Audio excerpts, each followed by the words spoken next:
Assalamualaikum warahmatullahi wabarakatuh. Pada pertemuan kali ini yaitu praktikum osmosis pada kentang, mata kuliah Fisiologi Tumbuhan, dosen pengampu Haji Astriati Masmud, SSI, MPD. Kami dari kelompok 3 dengan beranggotakan Sepia Putri Mulyadi dengan NIM 11920600093, Silvi Adimi Harta dengan NIM 11920600097, Tiara Nur Arifia dengan NIM 11920600111, dan yang terakhir Siti Zahra Fatimah dengan NIM 11920600099. Untuk tujuan praktikumnya yaitu yang pertama, merancang penelitian osmosis pada kentang, yang kedua, mengobservasi perubahan ukuran kentang yang mentah dan matang setelah dikukus dalam berbagai variabel perlakuan konsentrasi larutan surkosa, yang ketiga, mengobservasi kondisi kentang secara kualitatif pada saat dimasukkan pada konsentrasi larutan surkosa, yang keempat, menganalisis perubahan pada kentang baik secara kuantitatif maupun kualitatif. Yang terakhir yaitu menyimpulkan perubahan kentang baik secara kuantitatif maupun secara kualitatif. Untuk alat dan bahannya yaitu ada kentang, gula pasir, pisau, penggaris, dan wadah plastik. Siapkan kentang mentah dengan ukuran panjang 3 cm, lebarnya 1 cm, dan tingginya 0,5 cm. Nah, pertama-tama siapkan 2 buah wadah, kemudian ukur gula sebanyak 20 gram, dan pada gelas berikutnya gula ditimbang sebanyak 30 gram. Kemudian selanjutnya campurkan air sebanyak 100 ml pada masing-masing wadah. Nah, setelah itu, masukkan masing-masing 3 potong kentang pada tiap-tiap gelas. Kemudian, amati perubahan-perubahan yang terjadi pada tiap-tiap potong kentang seperti perubahan panjang, lebar, tinggi, dan volume, ataupun tekstur dari kentang itu sendiri. Dan lakukan hal ini pada menit ke-30 dan juga menit ke-60. Kemudian, catat hasilnya pada tabel. Pada gelas E, masukkan 100 ml air ke dalam wadah, kemudian masukkan 3 buah irisan kentang matang, dan rendam selama 30 menit. Kemudian catat dan perhatikan apakah ada perubahan atau tidak. Pada gelas F, masukkan 100 ml air, kemudian masukkan 1 sendok gula pasir, lalu aduk secara merata, dan masukkan 3 buah irisan kentang matang, lalu rendam selama 30 menit, kemudian perhatikan dan catat apakah ada perubahan atau tidak pada ukuran kentang. Nah, di sini saya akan melakukan osmosis pada kentang, pada glukosa dan air biasa, dan menggunakan glukosa yaitu 5%. Setelah itu yaitu kupas dulu kentangnya. Selanjutnya yaitu ukur kentang menggunakan penggaris dengan ukuran yang telah ditentukan. Lalu masukkan kentang yang telah tadi ditentukan ke air glukosa dan air biasa. Tunggu sampai 30 menit.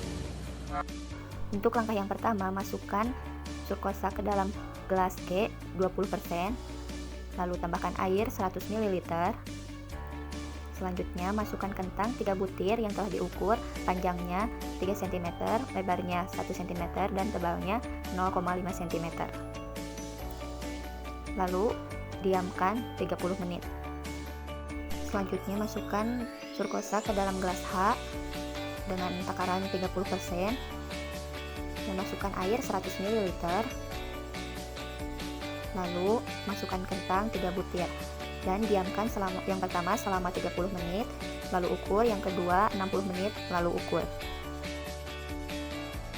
Hasil pengamatan pada kentang mentah diketahui pada larutan 30% gula mengakibatkan terjadinya osmosis. Nah, kondisi ini mengakibatkan penurunan tekanan turgor, di mana mengakibatkan kentang menjadi lebih empuk dan lembek, sedangkan pada penurunan berat kentang terjadi akibat perpindahan air dari sel-sel kentang ke larutan.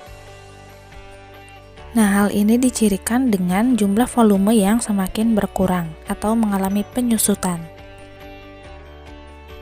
Nah, kemudian hasil pengamatan pada kentang kukus dari larutan gula 10 sampai 30%. Di sini terjadi perpindahan secara osmosis dari sel-sel kentang keluar menuju ke larutan. Nah, perpindahan ini terjadi karena sel-sel kentang hipotonis terhadap larutan gula yang hipertonis.